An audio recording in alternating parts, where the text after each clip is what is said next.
কিন্তু দেখা যাচ্ছে গত কয়েক বছরে হু হু করে কমছে রেলের কর্মী সংখ্যা।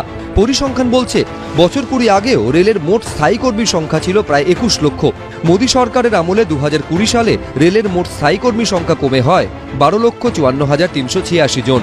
2021 সালে তা আরও কমে হয় 12,52,347। পরের বছর তা কমে হয় 12,12,882। ইস্টার্ন রেলওয়ে মেন্স ইউনিয়নের তরফে বলা হচ্ছে 2022 সালের 31শে মার্চ পর্যন্ত রেলের বিভিন্ন বিভাগে 3,11,438টি পদ খালি রয়েছে। এই অবস্থায় দেখা যাচ্ছে প্রতি বছর গড়ে 38 থেকে 42,000 রেলকর্মী অবসর নেন। 22 বগির একটি ট্রেন কাটছেড়ে এলে রেলের রুলবুক অনুযায়ী প্রতি কোচ পরীক্ষা করে দেখতে মোট 22 জন কর্মী লাগে। পরীক্ষার জন্য 6 ঘন্টা সময় দেওয়ার নিয়ম, কিন্তু বাস্তবে 5 থেকে 6 জনকে এই কাজটা ওই সময়ের মধ্যেই করতে হয়। পরীক্ষা করে দেখতে হয় ইলেকট্রিক্যাল যন্ত্রাংশ, চাকা, ব্রেকিং সিস্টেম সহ সবটাই।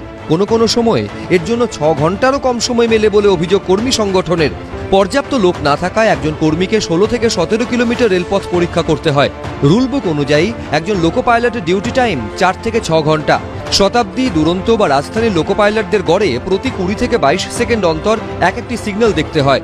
এই অবস্থায় প্রয়োজনের তুলনায় চালকের সংখ্যা কম থাকায় তাদের নির্দিষ্ট সময় থেকে বেশি কাজ করতে হয় বলে দাবি কর্মী সংগঠনের। এর পাশাপাশি উন্নত মানের প্রযুক্তি এলেও তার ব্যবহারিক প্রয়োগের ক্ষেত্রে ট্রেনিংয়ের অভাব দেখা দিচ্ছে বলেও অভিযোগ।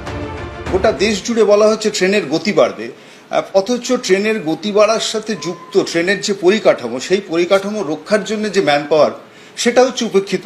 আমরা দেখতে পাচ্ছি অপারেশন মেনটেন্যান্সের ক্ষেত্রে রেলে এখনো পর্যন্ত আমি বলছি যে ইলেকট্রোমেকানিক্যাল সিস্টেমটা চলে, সিগন্যালিং হোক, ট্র্যাক ইন্সপেকশন হোক, আমি বলছি যে অপারেশন মেনটেন্যান্সের যাবতীয় কাজ, সেখানে যদি কর্মী না থাকে তাহলে হচ্ছে অল্প কর্মীর উপর বাড়তি চাপ পড়ছে এবং সেখানে আলটিমেটলি উপেক্ষিত হচ্ছে বা কোথাও না কোথাও আপোষ হচ্ছে এই নিরাপত্তার সাথে।